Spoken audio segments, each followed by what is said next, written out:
Donc voilà, je me suis juste aperçu d'une petite erreur sur l'abscisse x égale 1, pour lequel les points se coupent, les droites se coupent, et pour le calcul, pour le E, qui n'est pas attendu. Donc, les deux droites se coupent à condition que les deux ordonnées soient égales. Donc j'écris f de x égale g de x. Ensuite, en dessous, j'écris l'expression de f de x égale l'expression de g de x. Puis je déplace tous les x du même côté en changeant de signe. Donc le moins 3x passe à gauche, devient plus 3x, comme vous voyez ici. Le plus 4,5 passe à droite, devient moins 4,5. Et au final, vous avez la simplification qui donne 4,5x et à droite, la simplification qui donne 4,5x. Donc au final, x vaut 1. On retrouve le résultat de la question précédente. Ensuite, pour l'exercice 2, donc, pour la question 1, le prix de l'heure coûte 0,90 centimes et on réduit de 20%. Je rappelle que dans le chapitre des fonctions linéaires, on avait vu que si on diminue de 20%, c'est comme multiplié par 0,80. Donc vous calculez 0,9 fois 0,80. Si on devait diminuer de 30%, on ferait fois 0,70. Si on devait diminuer de 40%, on ferait à 0,60. En gros, vous avez compris, il faut partir de 100% et puis enlever le pourcentage. Ensuite, pour la question 2, pour la formule A, il faut lire l'énoncé. Ça coûte 90 centimes de l'heure. Donc pour 5 heures, il faut calculer 0,90 fois 5. Pour 15 heures, on fait fois 15. Pour 25 heures, fois 25. Pour la partie B, c'est 18 € tout le temps. Donc 18 € tout le temps. Pour la formule C, on a baissé le prix de 20%. Donc on repart, on utilise les 0,72 qu'on a trouvé ici. Hop, je n'avais pas mis le résultat. Et ce 0,72 là, on multiplie par 5 et on ajoute le prix du forfait de 2,16 par mois. Donc le calcul, on multiplie par 15 plus 2,16 pour 15 heures, on multiplie par 25 plus 2,16 pour 25 heures. Question suivante, question 2. Donc à partir des résultats trouvés dans le tableau qu'on vient de remplir, il fallait trouver le plus avantageux. Pour 5 heures, c'est la formule A. Pour 15 heures, c'est la formule C. Et pour 25 heures, c'est la formule B.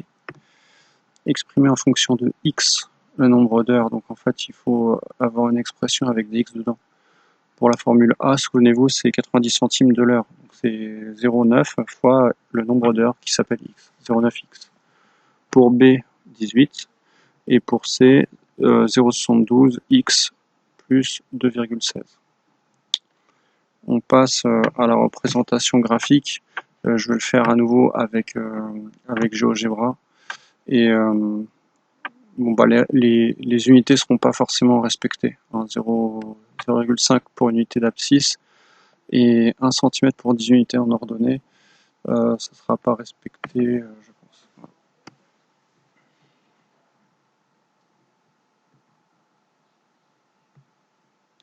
Remarquez qu'il y a une petite erreur là, ici c'est pas 21,6, c'est 2,16. Voilà. Sinon ça ne ressemble pas à la fonction g. Alors pour la question 4, voilà, il y avait des problèmes de virgule, donc j'ai modifié. Pour vous, ça ne change pas énormément dans les constructions des droites. C'est juste que votre échelle sera un peu différente. Bref, pour tracer F, G et H, vous faites 3 tableaux. Moi, j'ai fait en rouge pour F, en vert pour G, en bleu pour H. J'ai placé 2 abscisses au hasard, 0, 10. Et j'ai cherché, grâce à la formule, quelles sont les ordonnées qui correspondent à 0 et 10. Je fais pareil pour F, G et H.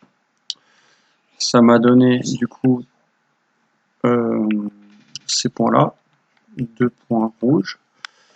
Donc vous voyez A et B correspondent à la droite F, en vert à DG et en bleu ADH. Quand je dis DF, DG et DH, c'est la droite de F, droite de G et droite de H. Et puis à la fin, dernière question, on vous dit, en utilisant une lecture graphique, c'est ici, réalisée à la question 4, précisez pour quelle valeur de x chacune des trois formules est la plus avantageuse. Donc simplement vous regardez sur votre graphique, je fais bien mon curseur de souris, plus c'est petit, plus c'est avantageux. C'est-à-dire que de 0 jusqu'à ce point-là, qui est environ 7,5, c'est plus avantageux d'utiliser le tarif F. Ensuite, de ce point-là à ce point-là, environ 18, c'est plus avantageux d'utiliser le tarif G. Et au-dessus, c'est plus avantageux. Au-dessus du point d'intersection qu'on voit pas parce que ma courbe est trop petite, mais en gros on trouve 22,5 environ. Donc ici ça correspond à 22,5. Au-dessus de 22,5, il sera plus avantageux d'utiliser la courbe H. Voilà ce qu'il faut écrire ici. Je vais écrire juste en dessous du graphique. Là, si j'ai de la place. Non, j'ai pas de place. Je vais l'écrire là, en face.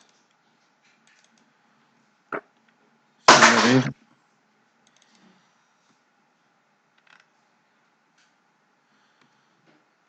Bon, laisse tomber. Donc de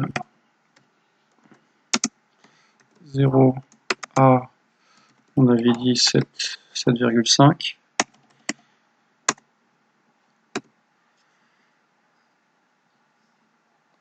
Euh, 8.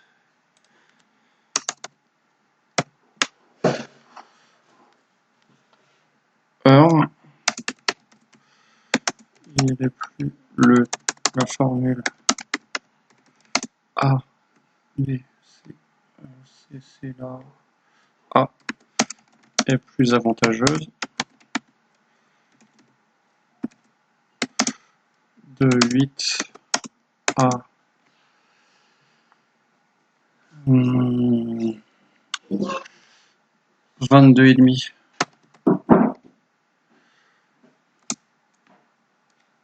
La formule B, C, pardon, est plus avantageuse.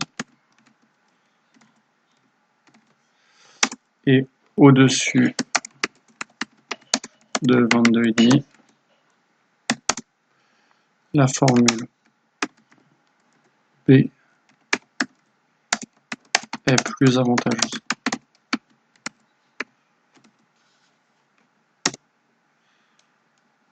Voilà.